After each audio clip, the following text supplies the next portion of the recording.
In our day-to-day lives, things are not always what they seem. With increasing temperatures, drought, and human activity, one small spark, and all is lost. Every year, wildfires destroy millions of acres. In fire-prone areas, people report that they do not receive emergency warnings in time.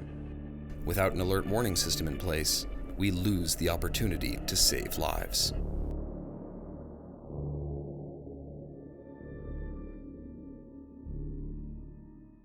Alert Wildfire, which is really, in a sense, a virtual fire tower or a fire lookout tower of the 21st century, not only developed at the University of Nevada, Reno, but by seismologists.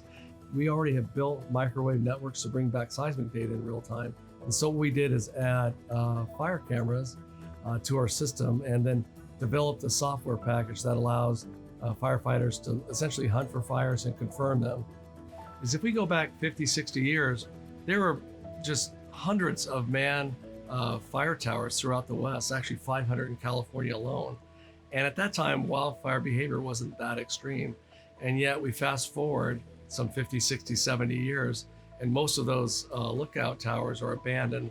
And so in a sense, we've kind of taken new technology and reinvented what we did before. But in this case, we have near infrared vision, time lapse, and we don't have to have people out. And in many cases, dangerous situations, we can monitor it safely from afar. Wildfire Alert System is a good system because it gives first responders and wildland firefighters the advantage of a size up of a smoke column or the fire before we arrive, and especially the dispatch centers. They can bring the smoke column into the camera's view, and they can make appropriate adjustments to the response level with a little bit more intelligence and a little bit more visual aid versus just receiving and talking to somebody on the phone. It's a little more reassuring to me on a personal level and on a company level, if you will, to be able to look at these fires in the camera. I then can see the risk that's at stake for our personnel and our equipment. I can see the fire behavior. I can kind of judge and tell how many days they'll be committed. I personally use it all the time. As soon as I hear of what we call an initial attack dispatch, I go to the site just to look at it and to see if North Lake Tahoe Fire can gear up and help our partners in suppressing that fire and mitigating that potentially disaster. Alert Wildfire is a consortium of 3 universities, Nevada, UC San Diego, and the University of Oregon. My name's Sarah Meyer, and I'm from University of Oregon. And I started working at University of Oregon with Doug Toomey a couple years ago to work on Alert Wildfire.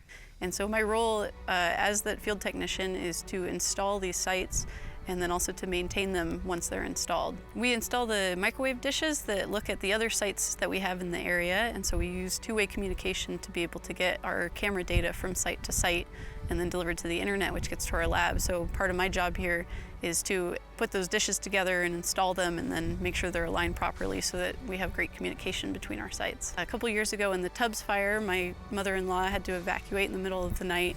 And so I directly see how the communities are affected by wildfire and how that's been affected by the droughts that we've had, and we've had an increase in wildfires in the area. So we're hoping that this work can actually help communities to be better prepared and to actually know what to do better to respond to fires when they happen. My name is Colby Nicholson. I'm a student at UCSD studying geology, and I've been working with the fire alert camera systems for about 2 years now. My work with fire alert cameras consists of climbing towers, installing antennas, and assessing each tower as we come to it. We have many different kinds of sites that we have to adjust our strategies to fit. My name is Kent Straley. I'm with the University of Nevada, Reno. My role is pretty much as a technician. We help plan everything from the beginning stages as far as what equipment goes out and specifically where it's going to be. And then we pretty much start the build out from there. When we're using existing infrastructure on mountaintops, this allows us not only to get out cameras much more quickly, but saves a lot of money. Sometimes folks ask, what does it cost to put a camera up? And that's kind of a what if situation. So if we're using existing infrastructure, it can be as little as $10,000 or less to get that camera up. If we have to build it ourselves, it can be as much as $50,000, $60,000. So obviously we like to use a lot of the former and less of the latter, but Sometimes we have a mountaintop where we just need to put a camera on top, such as the Pepperwood Preserve, and we'll go that long distance to make it happen. Yeah, many people ask me, what's the most significant thing that you've learned from doing Alert Wildfire, or something that has affected you the most? And there's no doubt, hands down, it was coming to Coffee Park and to see a neighborhood devastated that's a mile by a mile, well over 1,000 homes leveled to the ground. You know, it hits you in the gut, and that really provides motivation for not only me, but our entire group of 3 universities to get these cameras out quickly so we can hopefully prevent the next Tubbs fire and the next Coffee Park. What we're really trying to do is apply the San Diego County model throughout the Western U.S. That's fire modeling before an event, up to 10 days, to understand what really is the potential outgrowth or hazard of that, let's say Santa Ana. Then what we do is we deploy assets, both air and ground assets, and then we use the cameras to back them up, early confirmation or discovery. If we can do that ballet and get everything to work together, then we have a really good chance of knocking down the fires early. Alert Wildfire started in Lake Tahoe, and it was called Alert Tahoe. We're at DL Bliss State Park, and we're putting up the last camera in the Alert Tahoe network. It's the 11th of 11 planned. One of the kind of subtle natures of this camera here at DL Bliss State Park is it really completes our microwave network and will provide a lot extra resiliency to our camera network. And we want to give credit to Heidi Hill Drum and the Tahoe Prosperity Center. Is this 11 camera build out, and really the first chunk of what would become Alert Wildfire wouldn't have happened without the Tahoe Prosperity Center and Heidi's efforts. So what we did is we brought together the community to fundraise for the equipment, the labor, and all of the things associated with putting these cameras in. And then the University of Nevada, Reno did all of the hard work of actually installing it and the science and everything and the technology behind it. They can look, they can see there's no smoke. They can then adjust that response level based off of no smoke in the air, and we don't have to launch the aircraft, which saves taxpayers dollars. What we really see in terms of climate change impacting fire is, for example, having no rain during the summer and late into the fall. So when we get the winds in the fall, the zephyrs here in Lake Tahoe, they can have a really damaging effect if we have a fire take off on us. So climate change is absolutely a factor.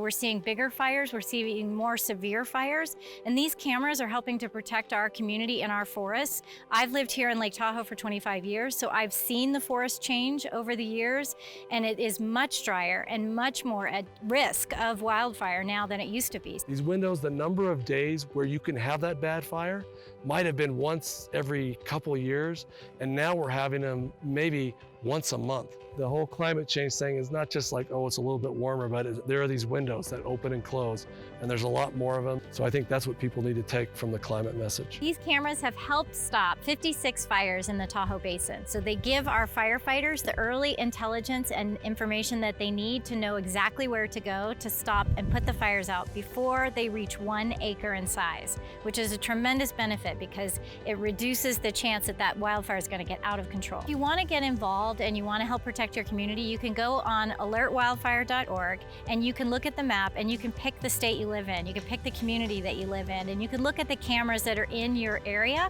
and you can be a fire watcher and you can help the firefighters and the local authorities if you see smoke on any of those cameras. So it's an easy thing to do. The community can get involved and you can help protect your family and your community from a devastating wildfire. Now it's you, the citizens, that have to help out and help us spot the fires. Be sure you understand your situational awareness. You know how to use Alert Wildfire. If we can put that all together, we can knock down a lot of fires, and those we can't, we can get people out of the way in a timely fashion and hopefully save lives. Once we're notified, or once our dispatch center picks up that 911, our resources have to be in service within 90 seconds. It's very important for the community to become fire spotters and utilize the Alert Fire system, because the more eyes that we have viewing these cameras, the better off we are for not only the fire department and the safety of our personnel, but the lives and the property that we're responding to protect.